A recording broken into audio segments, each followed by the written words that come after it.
दूसरे विश्व युद्ध के ठीक बाद मिरिन देजो दुनिया के लिए एक जीवित पहेली बन गया था। देजो के शरीर ने आम लोगों से लेकर बड़े बड़े डॉक्टर और साइंटिस्टों को हैरान कर रखा था। देजो बिना घायल हुए और बिना किसी दर्द के अपने पेट और छाती से तलवार को आर पार कर देता था, वह भी भरी हुई ऑडियंस, डॉक्टर और कैमरा के सामने। पर कोई समझ नहीं पा रहा था कि शरीर से तलवार को आर पार करने से जहां किसी भी शख्स की मौत हो सकती है, वहीं मिरिन देजो बिना किसी दर्द का ऐसा कैसे कर रहा था। Mystery of Mirin देजो।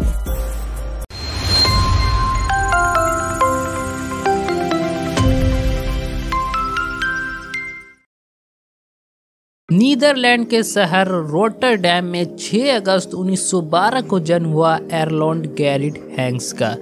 Garrett Hanks को बचपन में अजीब सपने और भूत प्रेत का एहसास होता था, लेकिन गैरिट हैंक्स की ज़िंदगी में सबसे बड़ा मोड़ तब आया जब 33 साल की उम्र में गैरिट हैंक्स को पता चला कि उसका शरीर अभेद है, यानी उसके शरीर में तलवार भोंकने पर ना ही दर्द होता है और ना ही खून निकलता था।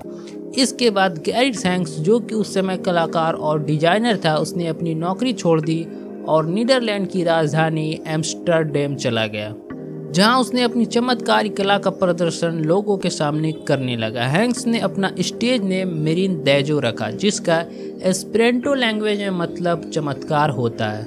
मिरिन देजो का कहना था कि ये चमत्कारी शक्ति उसे ईश्वर से उपहार में मिली है और वह इस शक्ति का इस्तेमाल दुनिया में शांति और प्रेम फैलाने के लिए करेगा। धीरे धीरे मिरिन देजो की पॉपुलैरिटी बढ़ने लगी और उसके शो में लोगों की भीड़ भी बढ़ने लगी, लेकिन मिरिन देजो के एक्ट इतने खतरनाक होते थे कि कई बार शो के दौरान लोग बेहोश हो जाते थे और एक बार तो एक व्यक्ति को हार्ट अटैक तक आ गया था। इसलिए मैं जो मिरिन देजो का वीडियो क्लिप चलाने वाला हूँ, उसे कमजोर दिल वाले बिल्कुल ना देखें। इस वीडियो में मिरिन देजो भरी हुई ऑडियंस के सामने आता है, अपना कोट उतारता है, जिसके बाद उसका असिस्टेंट तलवार को देजो के शरीर से आर पार कर देता है।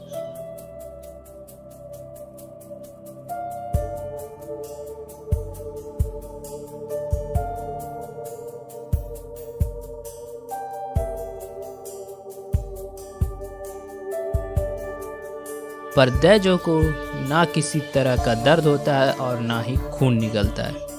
और इस फोटो में मिरिन देजो के शरीर से 3 लोहे की पानी वाली पाइप को पार किया गया, जिससे पानी के फव्वारे निकल रहे हैं, पर देजो को कुछ नहीं हुआ, वह शांति से खड़ा है और ये सारी फुटेज रियल है। पर देजो का चमत्कार यहीं खत्म नहीं होता। देजो का दावा था कि उसके शरीर को गर्म लाल लोहे से जलाया गया है और तो और आधा गज दूरी से एक गोली सर के ऊपर और एक गोली दाहिना हाथ के ऊपर मारी गई है, पर उसे कुछ भी नहीं हुआ क्योंकि उसके पास ईश्वर की दी हुई शक्ति है।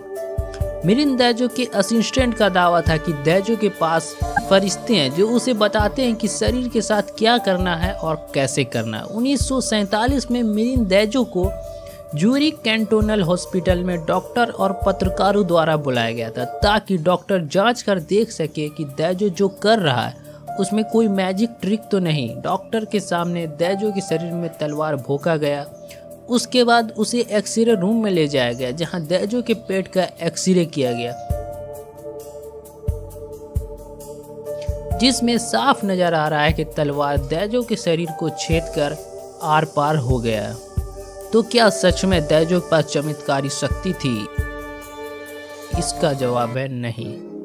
तो फिर मिरिन देजो ऐसा कैसे कर रहा था? तो इस बात को समझाते हुए ब्रिटिश के बड़े जादूगर अली बोंगो का कहना था कि देजो भारत आया करता था और देजो ने इस कला को भारत के फकीरों से सीखा है। लेकिन अली बोंगो का ये भी कहना था कि देजो जो कर रहा था वह भारत में कोई फकीर नहीं कर रहा था। भारत के फकीर और देजो के कला में सिमिलैरिटी तो है, लेकिन जहां भारत के फकीर मुंह, गाल और शरीर के ऊपरी हिस्से तक कोई छेद पाते हैं, वहीं देजो तलवार को छाती और शरीर से आर पार कर देता है। यानी देजो ने भारत के फकीरों की कला को सीखकर उसे नेक्स्ट लेवल तक लेके गया।